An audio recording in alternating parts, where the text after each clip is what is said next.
He has been planning this for 2 days. It is not going well. She isn't laughing. Not quite. She's watching him the way she watches everything, carefully, like there's something worth understanding underneath it.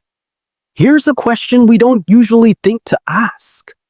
Who decided these two even got the chance to end up in front of each other? Because 30,000 years ago, that chance wasn't left to luck.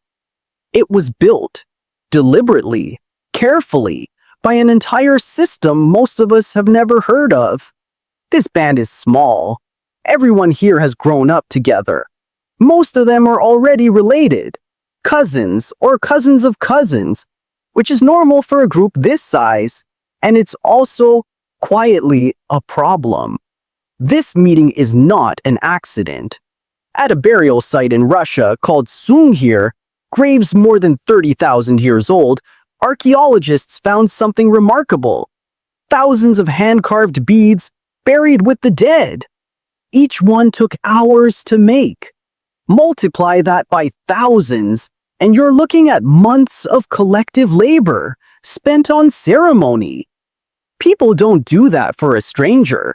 They do it for something they consider sacred. The protagonist has a question, and he's a little embarrassed to ask it. Why would she even consider going with people she met an hour ago? The elder's answer doesn't start with feelings. It starts with numbers.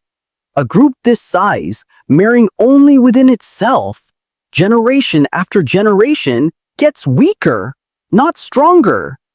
Rare enough on its own, but repeated for centuries, it becomes dangerous. And the genetic evidence backs this up directly.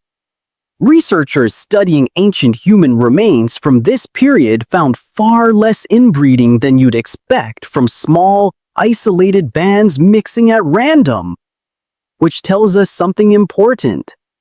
People were deliberately looking outward.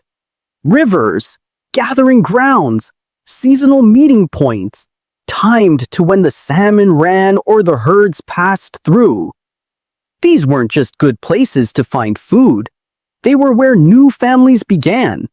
It wasn't only about which family you came from, it mattered enormously what you could actually do.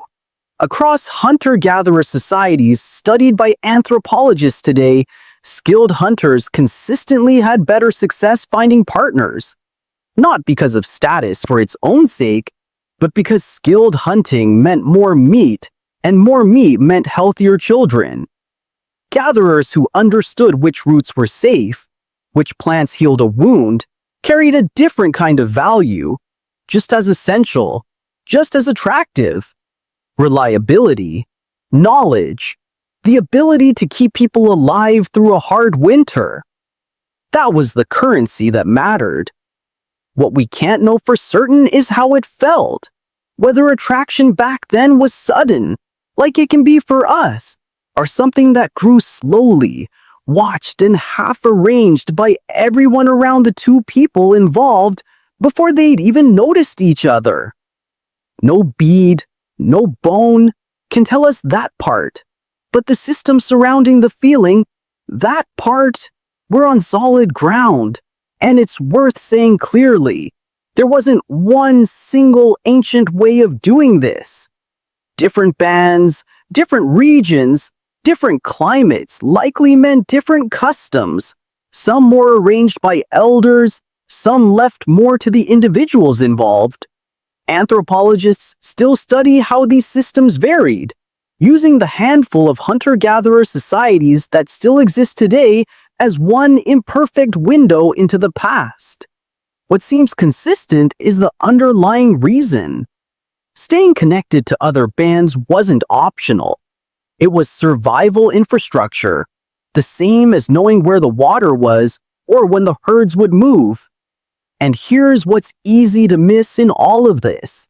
She is not a prize being exchanged.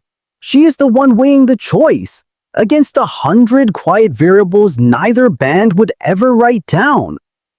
Skill, kindness, whether this stranger's laugh reminds her of home or doesn't need to. She hasn't decided anything yet, not really. But two families that were strangers this morning are now sharing one fire tonight. And somewhere in that warm, overlapping light, a great many futures just became possible that weren't possible yesterday. Long before anyone wrote the word marriage, people were already doing something remarkably close to it. Not just falling for someone, but building a bridge between entire communities, one relationship at a time. Every one of us alive today is descended from someone who crossed a river like this one toward a stranger on purpose. Love, it turns out, might be one of the oldest technologies we have.